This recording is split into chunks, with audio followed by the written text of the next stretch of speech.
আজকে আমরা thermodynamic principal of মেটালার্জির অধীনে এলিংহাম ডায়াগ্রাম নিয়ে আলোচনা করব। এলিংহাম ডায়াগ্রাম হচ্ছে the plot between delta G not of oxides of এলিমেন্টগুলোর অক্সাইডের ডেল্টা জি নটের যে ভ্যালিউ, ঠিক আছে, change in delta G not বলা বাহুল্য। তো ডেল্টা জি নট বেসিক্যালি হচ্ছে gives free energy, change in gives free energy, এই টার্মটা দিয়ে ডিনোট করা হয়। আর টেম্পারেচারের চেঞ্জ, এই দুটো কোয়ান্টিটির মধ্যে যে যদি গ্রাফ প্লট করি সেটা হবে এলিংহাম ডায়াগ্রাম, যেখানে ওয়াই অ্যাক্সিস বরাবর আমরা ডেল্টা জি নটের ভ্যালুটাকে পুট করছি আর এক্স অ্যাক্সিস বরাবর চেঞ্জ ইন টেম্পারেচারটা থাকছে। তো reduction of metal oxide to metal, সেই প্রসেসটাকে আমরা বলি স্মেল্টিং। স্মেল্টিং কী করা হয়, একটা মেটাল অক্সাইডে থেকে রিডিউসিং এজেন্টের প্রেজেন্সে যদি পিওর মেটাল পাই তখন সেই প্রসেসটাকে বলবো স্মেল্টিং। এবার এই স্মেল্টিং যেই প্রসেসটার কথা বলা হচ্ছে সেটা একটা রিডাকশন প্রসেস। এবার এই রিডাকশন প্রসেসটা অবভিয়াসলি একটা এন্ডোথার্মিক প্রসেস। এবার এন্ডোথার্মিক প্রসেসে আমরা জানি ডেল্টা জি অর্থাৎ চেঞ্জ ইন এনথালপি, যেটা শুড বি পজিটিভ বা উইল বি পজিটিভ। যখন চেঞ্জ ইন এনথালপিটা পজিটিভ হবে তখন চেঞ্জ ইন হিটটা হবে নেগেটিভ। তো এই একটা ইকুয়েশনতে delta G equals to delta H minus T delta S, এটাকে আমরা বলি গিভস হেলমোজ ইকুয়েশন। এখানে ডেল্টা এস হচ্ছে change in entropy, delta H হচ্ছে চেঞ্জ ইন এনথ্যালপি। তো এই ইকুয়েশন থেকে একটা কন্ডিশন পাওয়া যায় যে গিভস ফ্রি এনার্জি যে ভ্যালুটা সেটা যদি লেসার দ্যান জিরো হয় তাহলে রিডাকশান, এই যে রিডাকশানটাকে কনসিডার করে বলা হচ্ছে স্মেল্টিং প্রসেসকে, সেটা হবে ফিজিবল। এই নীতিটাকে অ্যাপ্লাই করা হচ্ছে এলিংহাম ডায়াগ্রামে, অর্থাৎ রিয়াকশানটা যত ফিজিবল হবে অর্থাৎ রিয়াকশানটা তত স্পন্টিনিউয়াস হবে। তো সেক্ষেত্রে পাইরোমেটালার্জি যে মেটালার্জির যে একটা ব্রাঞ্চ, সেখানে হচ্ছে কোনো একটা মেটালের এক্সট্র্যাকশন হোক বা পিউরিফিকেশন হোক, সেটা হয় involving the application of heat, অর্থাৎ হিটের অ্যাপ্লিকেশন এখানে প্রত্যক্ষভাবে কিন্তু অ্যাপ্লিকেবল এই পাইরোমেটালার্জি শাখাটায়, ঠিক আছে। তো এই যে for the reaction to be spontaneous বলাই হলো যে under what criteria the reaction will be spontaneous when the delta G should be negative, ঠিক আছে। তো এই ইকুয়েশন থেকে কিন্তু আমরা এই কন্ডিশনটায় আসতে পারছি। তো এই এলিংহাম ডায়াগ্রামটার কাজ হচ্ছে বেসিক্যালি একটা সুইটেবল রিডিউসিং এজেন্টকে চয়েস করা।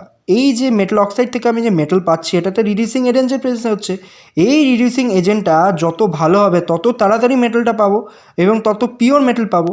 এই পিওর রিডিউসিং এজেন্টটাকে চয়েস করার কাজই হচ্ছে এলিংহাম ডায়াগ্রাম করে। তো এই role of a reducing agent কাজটা কি, to make the delta G negative, অর্থাৎ স্পন্টেনিয়াস রিয়াকশন হবে।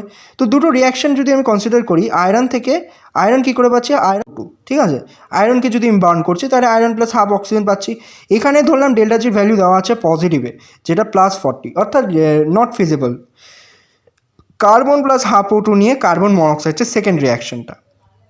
তো এখানে ডেল্টা জি হচ্ছে নেগেটিভ। দুটো রিয়াকশানে কিন্তু ডেল্টা জির ভ্যালু আলাদা আলাদা হবে, নেগেটিভ হলে ফিজিবল হবে।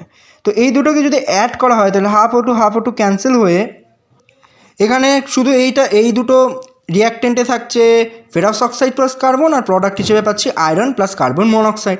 তো এখানে ডেল্টা জি ভ্যালুটা হয়ে যাচ্ছে নেগেটিভ। দেখতে পাচ্ছি যে এখানে পিওর কার্বন কিন্তু পেয়ে যাচ্ছে, ঠিক আছে। তো এখানে রিডাকশন হলো বেসিক্যালি। তো এখানে ডেল্টা জি ভ্যালুটা নেগেটিভ পাচ্ছি -60, অর্থাৎ ফিজিবল হবে। তো reducing agent help us to make the reaction feasible, এটি হচ্ছে কাজ। তো এলিংহাম ডায়াগ্রাম যেটা করে বললামই যে সিলেকশন অফ সুইটেবল রিডিউসিং এজেন্টের কাজটা, যে চয়েসটা, সেটা এলিংহাম ডায়াগ্রামের মাধ্যমে আমরা জানতে পারছি। এবার যদি এলিংহাম ডায়াগ্রামের কিছু ফিচার্স দেখি, প্রথম পয়েন্ট হচ্ছে Ellingham diagram is use to select suitable reducing agent for the reduction of metal oxide to metal, ঠিক আছে। এটা হচ্ছে প্রথম বলাই হলো। সেকেন্ড হচ্ছে কোন দুটো জিনিসের মধ্যে এলিংহাম ডায়াগ্রামটা প্লট করা হচ্ছে, একটা হচ্ছে delta G not in kilojoule per mole of oxygen, যেহেতু এখানে পিওর এলিমেন্টগুলোর অক্সাইডের কথা বলা হচ্ছে, versus temperature of formation of oxide, যেটা ওয়াই অ্যাক্সিস বরাবর, যেটা এক্স অ্যাক্সিস বরাবর পুট করা হচ্ছে, এটাকে কিন্তু ওয়াই অ্যাক্সিস বরাবর পুট করা হচ্ছে। থার্ড পয়েন্টটা বলছে each plot is straight line except some change in phase. তো এমনি এলিংহাম ডায়াগ্রামগুলো নর্মালি এইভাবে হতে পারে স্ট্রেট লাইন, বা এইভাবে স্ট্রেট লাইন হতে পারে, কিন্তু যখন স্ট্রেট লাইনগুলো বেন্ট হচ্ছে যেসব জায়গায়, বুঝতে হবে ওখানে চেঞ্জ ইন ফেজ দেখা যাচ্ছে, অর্থাৎ সলিড থেকে হয়তো লিকুইড হচ্ছে বা লিকুইড থেকে সলিড হচ্ছে, ঠিক আছে। তার লাস্ট পয়েন্টটা হচ্ছে উইথ ইনক্রিজ ইন টেম্পারেচার যত বাড়বে line crosses delta G nought equals two 0, ঠিক আছে। টেম্পারেচার আমি যত বাড়াবো ডেল্টা জি নটের ভ্যালুটা জিরোর তত কাছাকাছি যাবে, অর্থাৎ লেস নেগেটিভ, মানে নেগেটিভ হতে থাকবে। Theoretically this happen in case of অর্থাৎ মার্কারি, তারপর যে গোল্ড আর এটা হচ্ছে রূপো, এই তিনটা এলিমেন্টের ক্ষেত্রে মেটালের ক্ষেত্রে কিন্তু এই জিনিসটা মেইনলি অ্যাপ্লিকেবল হয়। এবার এলিংহাম ডায়াগ্রামের যদি আমরা কিছু অ্যাপ্লিকেশন দেখি বা লিমিটেশন যদি দেখি, তো এলিংহাম ডায়াগ্রাম কিন্তু শুধু thermodynamic feasibility of reduction process এটাকেই কিন্তু খালি ডিনোট করছে, এই কাজে আমি ইউজ করছি। সেটাই বলা হচ্ছে রিডিউসিং এজেন্টটা চয়েস করা হচ্ছে কেন, যে আমি যেহেতু স্মেল্টিং প্রসেসটা করতে যাচ্ছি, তো এটা বেসিক্যালি অ্যাপ্লিকেবল থার্মোডাইনামিক ফিজিবিলিটির প্রিন্সিপালের উপর বেস করে, ঠিক আছে। তো আর এই যে ডেল্টা জি ইন্টারসেপশন যেটা গ্রাফ থেকে আমরা পাবো, আলটিমেটলি গ্রাফ না দেখলে সেটা বোঝা যাবে না, যদি গ্রাফ থেকে আমরা যে ইন্টারসেপ্টটা পাবো সেটা না একটা ইকুয়েশন বেসড করে হয়। তো এটা এই ইকুয়েশন যে delta G equals to minus RT LN K যে ইকুয়েশনটা আমরা পাবো সেটা হচ্ছে গিভস ফ্রি এনার্জির ইকুয়েশন। সেই ইকুয়েশনটা তখনই সত্যি হবে যখন রিয়াক্টেন্ট আর প্রোডাক্টগুলো সেম ইকুইলিব্রিয়ামে থাকবে। অর্থাৎ রিয়াকশনটা কি, রিয়াকশন যেটা কথা বললাম, রিয়াকশনটা হচ্ছে এই যে এই রিয়াকশনটা কথা বললাম delta G nought equals to minus RT LN K, এই রিয়াকশনটা তখনই অ্যাপ্লিকেবল হবে আন্ডার এলিংহাম ডায়াগ্রাম যখন রিয়াক্টেন্ট আর প্রোডাক্টগুলো আর ইন ইকুইলিব্রিয়াম, যখন ইকুইলিব্রিয়ামে থাকবে, ঠিক আছে। কিন্তু সেটা সবসময় কিন্তু পসিবল হয় না। সবসময় রিয়াক্টেন্ট আর প্রোডাক্টের মধ্যে যে ইকুইলিব্রিয়াম কাজ করবে সেটা সবসময় অ্যাপ্লিকেবল না, ঠিক আছে। তাই এই রিয়াকশনটা কিন্তু সবসময় অ্যাপ্লিকেবল না। আমরা মেইনলি ওই গিভস হেলমস ইকুয়েশনটাকে কনসিডার করেই কাজ করি, অর্থাৎ ডেল্টা জির ভ্যালুটা নেগেটিভ আসলো পজিটিভ হলো, সেই হিসেবেই আমরা এলিংহাম ডায়াগ্রামটাকে প্লট করি বিভিন্ন মেটাল অক্সাইডগুলোর। আর অ্যাপ্লিকেশন যদি দেখি, মেইন অ্যাপ্লিকেশনই হচ্ছে extraction of iron from its oxide.